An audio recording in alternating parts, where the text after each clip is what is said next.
किसानों ने जो इस सरकार को जो बढ़ चढ़ के पूर्ण बहुमत की जो सरकार बनाया, ये सबसे बड़ी कमी है देश की। अगर ये पूर्ण बहुमत की सरकार नहीं होती तो अब तक किसानों की बात मानी जा चुकी होती, लेकिन अब ऐसा नहीं होगा। लोग जितने ही जोश के साथ इस सरकार से लड़े थे, इसके साथ लगे थे, इसको बनाने में लोगों ने जिस हिसाब से मदद की थी, उसके ऐसे ही विपरीत हो गए। और कोरोना में आप देखिए देश के लोगों की मानसिकता चेंज कर दी है। अब लोग कह रहे हैं इन्हें तो सिर्फ कुर्सी पे आ रही है, इन्हें देश के नागरिकों से कोई लगाव नहीं है, इनकी जानों की इनकी नज़र में कोई कीमत नहीं है। पूरी मिनिस्ट्री, कहीं किसी प्रदेश में चुनाव हो रहे हो, पूरी मिनिस्ट्री वहाँ दौड़ पड़ती है। क्या ये अपने मंत्री पद की जगह प्रचार मंत्री हैं? इन्हें मिनिस्ट्री सौंपी गई है उस जिम्मेदारी का निर्वहन करने के लिए, ये बल्कि प्रचार करते हैं। 5 साल की आप रैलियां उठा लीजिए। सत्ता चाहिए, लेकिन आप लोगों की जो जिम्मेदारी जिस मिनिस्ट्री की, स्वास्थ्य मंत्रालय ने क्या किया, लोगों ने 1 साल इनको पूरी अपनी दे दी, घर बैठ के। युवाओं ने अपनी शिक्षा दे दी, मजदूर ने अपनी मजदूरी दे दी, जो भी पैसे से कर रहे थे लोग, उन्होंने अपना पैसे की नौकरी दे दी, अपना बैठ के घर में रहे। लेकिन 1 साल में भी आप देखिए स्वास्थ्य व्यवस्था, अस्पतालों के नाम ऐसे हैं, अस्पताल में जाके देखो अंदर कुछ नहीं है।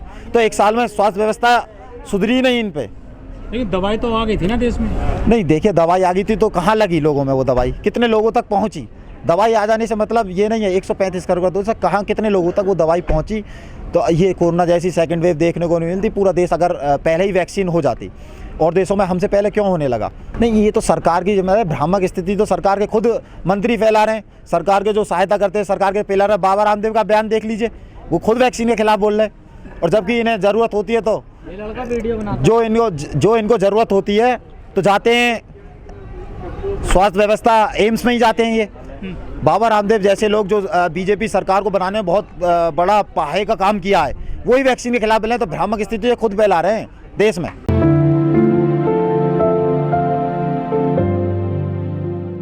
क्या नाम है आपका? हिमांशु चौधरी।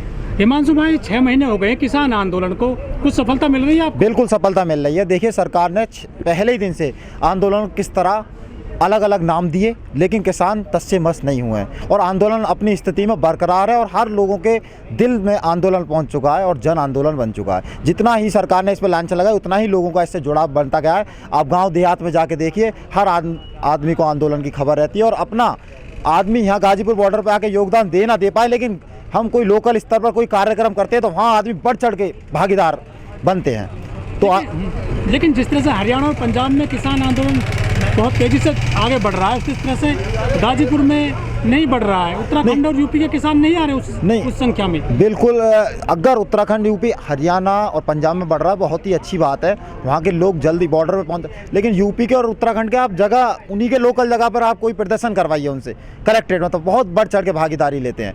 यहाँ आने से लोगों का खुद काम है, कुछ आर्थिक स्थितियाँ भी हैं जो लोग नहीं आ पाते हैं, उनकी वजह से थोड़ा सा हरियाणा पंजाब मजबूत है तो लोग वहाँ से चल देते हैं। तो आर्थिक स्थितियों की मजबूत ना होने के कारण, लेकिन लोग अपने पास में, तो हम उससे कोई कार्यक्रम प्रदर्शन करवाते हैं तो बढ़ चढ़ के हिस्सा लेते हैं लोग। हरियाणा के जो किसान हैं, जो बीजेपी सरकार के मंत्री हैं, विधायक हैं, MP MLA हैं, मुख्यमंत्री तक को भी वो सड़क पर नहीं आने देते हैं, मंच पर नहीं चढ़ने देते हैं, उनके हेलीकॉप्टर नहीं उतरने देते हैं जमीन पर। इतना तगड़ा विरोध होता है, लेकिन उत्तर प्रदेश के किसान ऐसा नहीं कर पाते। बिल्कुल, ये आपकी बात में कोई दो राय नहीं है, बिल्कुल बात सही है। हरियाणा और पंजाब के किसानों में बहुत ज़्यादा एकता है, लेकिन एकता यहाँ भी है किसानों में। आप जाइए, यहाँ भी प्रदर्शन में रोका गया है, तो ऐसा नहीं है, प्रदर्शन यहाँ भी उनके खिलाफ होता है, मुख्यमंत्री वगैरह, लेकिन उस हिसाब से नहीं हो पाता जिस हिसाब से हरियाणा पंजाब में हो पाता है। उसमें आंदोलन आगे स्थिति में बढ़ रहा है। जगह जगह आप देखिए, यूपी में जगह जगह टोलों पर प्रदर्शन होने लगा है और हरियाणा पंजाब वाला ही माहौल यूपी में अब बनने जा रहा है। क्या लग रहा है, मतलब 4 महीने हो गए हैं, कोई वार्ता के लिए नहीं बुलाया गया किसान संगठन को?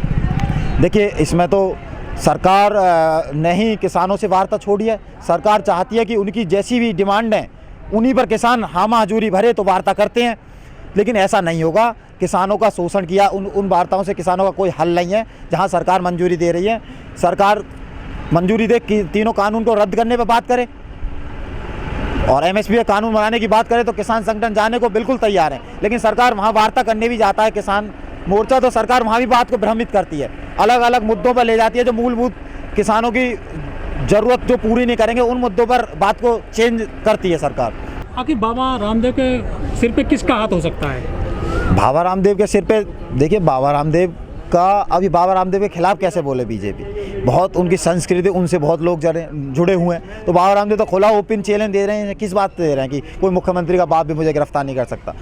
उसका कारण यही है कि बीजेपी को बड़ा चढ़ा के फंडिंग और लोगों की मदद देने में बाबा रामदेव का धर्म के नाम पे मोड़ने में बीजेपी की तरफ बहुत बड़ा योगदान रहा है। कोई आम आदमी, लेखक, रिपोर्टर या साहित्यकार या कोई एक्टिविस्ट कुछ बोलता है सरकार को लेकर तो उसको जेल में डाल दिया जाता है, उन पे एफआईआर हो जाती है। लेकिन बाबा रामदेव ने एक बात बोली है कि किसी में औकात नहीं है कि मुझे गिरफ्तार कर ले। ये तो गैर संवैधानिक बात है। इस चीज़ को पूरा देश देख रहा है कि आज एक बहुत बड़े चैनल के माध्यम से बाबा रामदेव खुला चैलेंज दे जाते हैं और एक उन जो कोरोना वॉरियर हैं हमारे, उनके खिलाफ एक भद्दी टिप्पणी कर जाते हैं जिनका सम्मान करना चाहिए।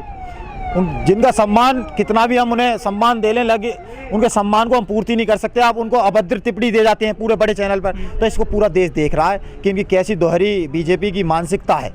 बाबा रामदेव बीजेपी के आदमी है, इसमें कोई दो राय है नहीं।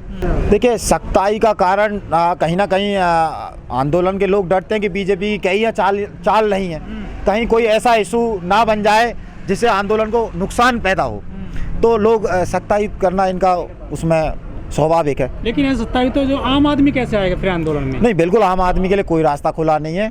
आप आम आदमी आइए, लेकिन जो भ्रामक यहाँ से जो गलत छवि जाए आंदोलन की, उससे यूनियन बचना चाहती है और उसके खिलाफ कार्रवाई भी करती है। जन आंदोलन है या यूनियन का आंदोलन है? देखिए, जन आंदोलन है लेकिन जनता का आंदोलन, लेकिन जनता के आंदोलन को भी कोई यहाँ आके गंदा अभद्रता बोल जाए जिससे आंदोलन की एक छवि खराब हो, तो उससे तो बचना ही पड़ेगा। टेकरी बॉर्डर पर तो रेप हुआ था, वहाँ छवि खराब नहीं हुई? नहीं, देखिए, रेप अब मुझे ये बताइए, आंदोलन भी तो देश का हिस्सा है। देश में रेप होते हैं, इसका मतलब देश गलत है?